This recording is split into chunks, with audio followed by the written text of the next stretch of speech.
Welcome back to the Snod Pod with Jon Snodgrass, your mortgage resource, where we're talking mortgages, real estate, and beyond. I've got Drew Lead here of Venture Real Estate back for second episode. Drew, thanks for sticking around. Yeah, thanks for having me. Yeah, you're welcome. So we're going to talk a little investment properties, one of Drew's specialties. And then maybe you brought up house hacking kind of off camera. Tell me a little bit about that. But let's start with investing. Like, what's your game plan or your first conversation that you're having with people? Yeah, so the first conversation kind of touches on everything. You know, where they're at, how much money they have, what they want to spend on real estate, what they expect for returns. Typically, my big category that I look at is rent ratio. So how much you can buy the house for, be all into it for, and what percentage of that is going to be your monthly rent. So you buy a $100,000 house and it rents for $2,000 a month, that would be 2%. So that's like the big number that I get to right away, because then I can quantify where we need to be, what they're looking for. Okay. Mm-hmm. And are you stressing, like, hey, do you areas of your looking or type, like units or? Yeah, so I mean, it's basically what they're feeling comfortable with. Okay. You know, what they want to be at for like price point is really big.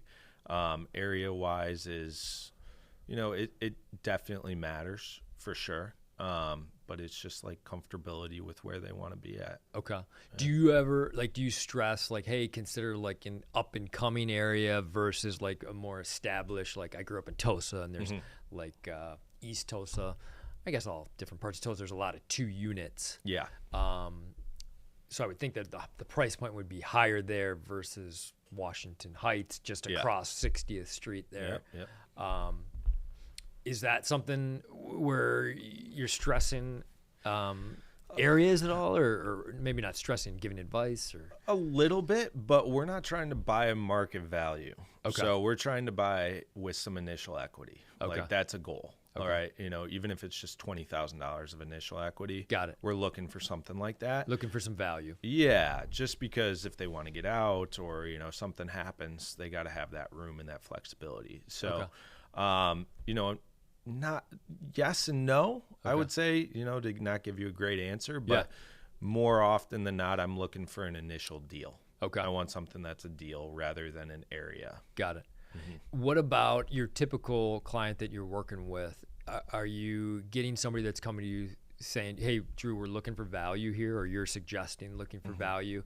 Are they hoping to get out of this in a year or two, or do you have clients that are like, no, I want to hold this, and then Drew, I'm going to come back to you, I want to add one once a year or whatever? Yeah. So the typical would be what you're saying is like we buy one, work on it, see how it goes, and then buy more. You know, I always say start slow, and then you can always speed up later. Okay. You know, that's a big thing. Too many people want to go super fast right away, and I think it just gets difficult. Okay. What else did you ask there? Sorry. So, like, do you have people that are coming to you and say, hey, Drew, I want to hold long term? Oh, yeah. Versus are you getting some people that come to you that, hey, they're almost like flippers? Are you working more with one or the other, or percentage? So most are going to be buy and hold. Buy and hold. I mean, flipping is just tough to do from out of state. Is it possible? Sure. You know, but to have a project done, you know, you're really going to have to use like a GC who's going to be more expensive than just using individual contractors, which takes away from your profit margin, which is tough. Okay. So the majority of people come in with the mindset of a buy and hold, but preferences change, right? Yeah. Things change, money moves, new opportunities come to be, especially in real estate. So there are people that want to sell within a year or 2 years, usually after the year, you know, so it's capital gains tax and not personal income. But, you know, that does happen, and I want them to still make a buck when they sell. So, capital gains, unless they do the 1031 exchange, where as long as they buy another property within a certain amount of time. Correct. Okay. So 1031, I know enough to be dangerous. I haven't done it personally. I've done it for clients, but yeah, it's a great way to avoid taxes, you know, or, you know, at least at that time. So you get 45 days to locate, I believe. Okay. And then another 90 days to close. See, Something I'm like that. Yeah, it's like so, ballpark. I can't yeah. remember. Like I'd read, it's like residential and there's commercial. I read somewhere in a book. Yeah. Like 180, but I want to say that's 180. It sounds right too. Is it? Yeah. So don't take us on the days, but there's an amount of time, everybody, that if you move up, you don't have to pay taxes. On the gain. So what I would do if I was looking to do a 1031 exchange is I would try to have my ducks in a row for my purchase before I sell, or kind of work together, right? And then alter your close date so that you have more time or less time. Sure. Or, just put some flexibility in there on your sales and buys. Be nimble. Yeah.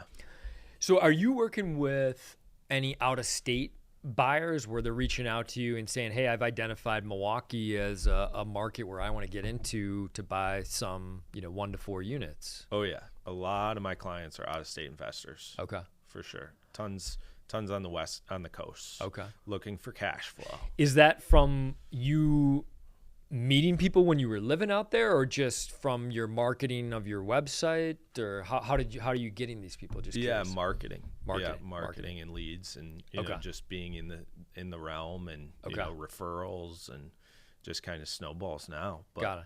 And this is the niche that you're trying to go for mainly. You're helping home buyers too, first time, and whatnot. But your niche is investment properties. Yes. So I always tell, like on a first phone call, my perfect day, 60% of the day, I'm being a realtor, a buyer's agent realtor. A lot of times that 60% is geared towards out-of-state investors, but I'll also work with owner occupants. I'm working with a guy right now that we're going to go see a house in a couple hours. Okay. Looking to do something, still investment mindset from him. But, so I'm a buyer's agent 60% of the day. About 20% of the day I am a flipper. Okay.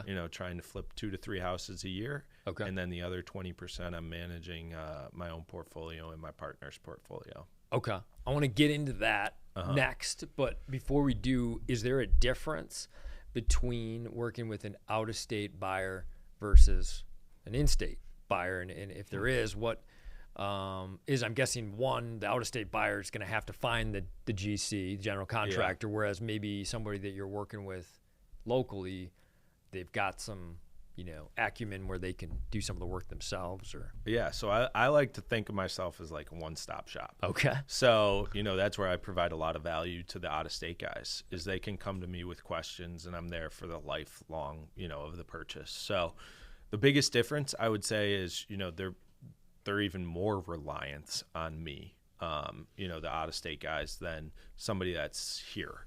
But other than that, it's, they're just relying on my video or my take on the property a little bit more than somebody local would, come to the property with me more often than not, Got it. But that's really the only difference. I mean, most people are looking for the same thing. Okay. So the out-of-state buyers, so a lot of trust there, because I imagine they're not flying in a lot. No. Especially from the West Coast. You're hopping on FaceTime or something like that and walking them through. I guess, how does that go? Because that's a lot of trust. Like, hey, I noticed a crack over here, or are you kind of just giving them a play-by-play on what you see, or not sugarcoating it? Or? So what I say is it's a team effort, right? So I'll set them up on the MLS to look for properties. If they see something they like, they message me to go over there and take a look. But I'm always on the MLS, so I'm always scouring it, trying to find a deal. So I'll go and look at a property, and if I think it's good, I'll take a video of it, and I'll tell them why I think it's good. What do I think potential issues are? What do I think needs to be fixed? What can be saved? All that stuff. So it's, I tell them it's my best opinion, right? And then I'll send that video to them, and they'll take a look, and they'll be like, yeah, this looks good, let's do it. Or, hey, I don't like this for X, Y, and Z. And then we'll readjust and look for something that, has X, Y, and Z. Got it. And are a lot of the people is it all cash, a lot of these guys? Or? No, most are going to be finance. Finance, okay. Yeah. So there's a lot are going to be using conventional. Sure. But then some are using DSCR loans. Okay. I try to push away from DSCRs. Okay. You're the mortgage guy. Well, so you know. for the conventional, Yeah. if they don't own too many properties, Right. I can help out. Yeah. I like the 15% down on a single family. Yeah. So because then they don't have to be too much money into it, as opposed to like duplexes are harder to come by now in Milwaukee, and Sure. it's 25% down. Yeah. So that's where a lot of people are buying single families. What's the similar topic, but like you brought up house hacking, I think on the last episode, just like in a somewhat quick time frame, like what's the idea behind house hacking? So yeah, house hacking is basically, to get into real estate and to have your living expenses paid for or very close to. It's a better alternative than renting. So, if I could, I'd go to all the colleges and, preach to kids, buy a house right away as soon as you can. 2-unit rent out. Yeah, or single family. Or single family, Yeah, get roommates. and find some roommates. Yeah. I'd be trying to get my cost down as low as possible. Yeah. Or make some money off of it. Yeah. And then you're capturing potential appreciation. You're capturing all those benefits of owning a house. Yeah. That's what I did. I bought a 3-bedroom and then I had 2 roommates. So. Yeah. And do that for a year. Yeah. And then potentially refinance out of your FHA on that. And then if you want to go live like a king in a condo downtown, maybe you have the cash flow now to help. Yeah. Or go to that next property that you can buy owner occupied, or maybe refinance out of it into a better rate. Yeah. Maybe there was some equity given. Yeah. Got it. So I think you just have options Yeah. when you own, and it's not as scary as people think it is. Yeah. So I've heard somebody where they're like, hey, I hate owning, it was a terrible experience. So I decided to start renting, and it was like somebody famous for like $8,000 a month. I'm like, Jesus. Go buy your house and then get a property manager to manage your own place. Yeah. And you're better off. The headaches are not there. Though, Yeah. But per like, se. it's the same thing. So I think just buying and owning real estate is more doable than people think. Yeah. And they should be doing it as soon as they possibly can. Yeah. Agreed. I mean, just, the amount of equity I've gotten since I just bought this latest house. Yeah. I mean, when did I buy? 2017. It's like crazy what's going on. Yeah. To kind of transition, then we'll wrap up, and we'll bring in the interest rate savant, Mike Aiken, in a little bit. Flipping, what's your process there? And I don't know if you can give me like the steps you take, and you got a crew of people you're working with. Are you doing a lot of the work yourself? How quick are you trying to start to finish? Yeah, so good question. Like that was like 8 questions. Sorry. Yeah. We wrap them all into one. Make it easy. But I get the general aspect of it. So typically, there's 2 paths you can go down, in my opinion, when you flip a house. You can either do the minimum effective dose, or you can do the maximum effective dose. So minimum's like, hey, what do we need to come in and freshen this place up to make it present better, and then sell it quick. So I think the best one I ever did on that, I think we owned it for about 2 weeks. 2 weeks. 2 weeks before listing it, and we just painted it and put carpet down, and then was out of it in 6 weeks. Wow. Yeah. So that was the best one.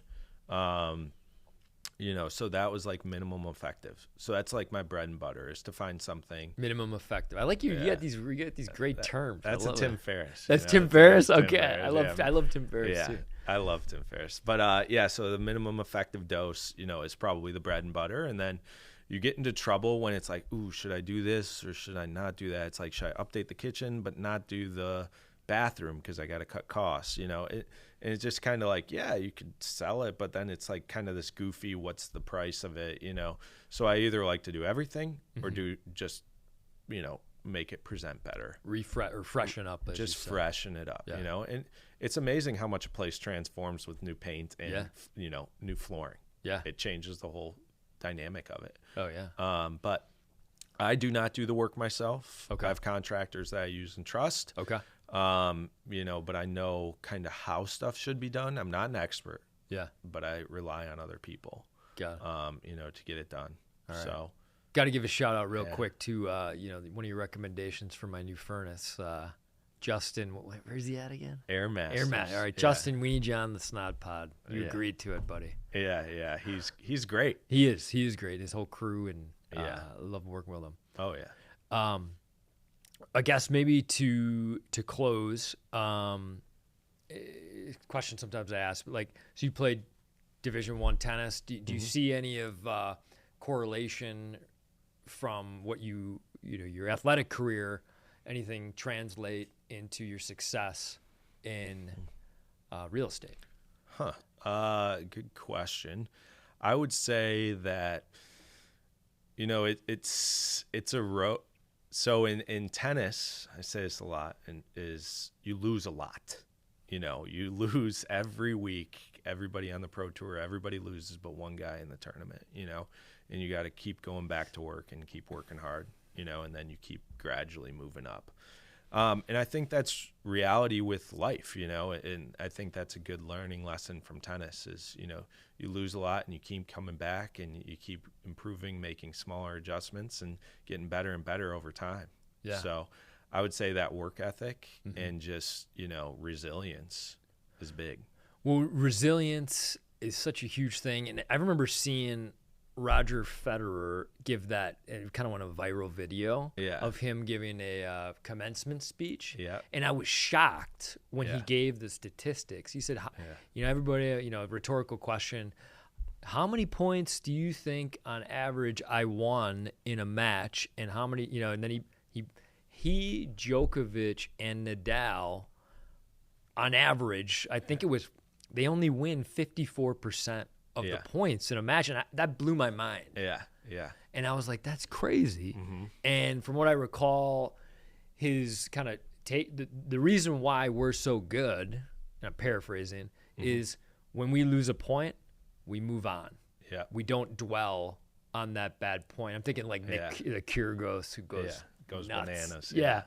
But like you just kind of like what you were saying there, just turn the page, and there's going to be some strikes and gutters to bring bowling in the mix too, and Big Lebowski. But anything else to close, or maybe like your investment properties we didn't touch on, anything there, like when you're looking for a tenant, or are you holding your investment properties, or are you trying to sell them, or is it more just? Yeah, I mean, I like to hold. I like to hold, Okay. That's my strategy. I think could it change? Yeah. For sure. But I like that minimum effective dose mentality. What's the minimum you need to achieve what you want? Okay. Because in real estate, you can always keep going. You can always 1031 buy something bigger. 1031 buy something bigger. But end of the day, what do you need to feel like happy? Right. Or, satisfied. So, I'm looking to hold. And, I think tenant placements, I think you got to be very selective and choosing your tenants, because tenants are the name of the game in real estate. You can have a great tenant in a terrible area, or you can have a terrible tenant in a great area. Yeah. It's making sure you find the right people for the right properties. Yeah. Well, in buy and hold, I mean, it's almost like the way when I had one, it's like an annuity, like, paid my mortgage, paid my taxes. I got a little bit left over. Sure. And just put that in the bank and keep it. Yeah. Put it in an IRA or investment, or save for the next property. Yeah. Probably should be doing something like that. Yeah. Put it into some interest bearing account. Sure. But me right now, I'm not. Okay. But I should be. Well, you're buying more property. Yeah. We'll think about it like that. So. All right. We got one more episode where we're going to talk some platform tennis. I like it. With Mike Aiken. But this has been the Snod Pod. I had Drew Lead here from Venture Real Estate. Thanks for everything. We went over a lot. House hacking, investment properties, dealing with investors out of state. Lots of good stuff. Thanks Drew. Appreciate you coming on. Thanks for having me, sir. It's been a lot of fun, man. Yeah, it's been a blast. This has been the Snod Pod with Jon Snodgrass, your mortgage resource, talking real estate, mortgages, investment properties, house hacking, and beyond. Thanks for watching.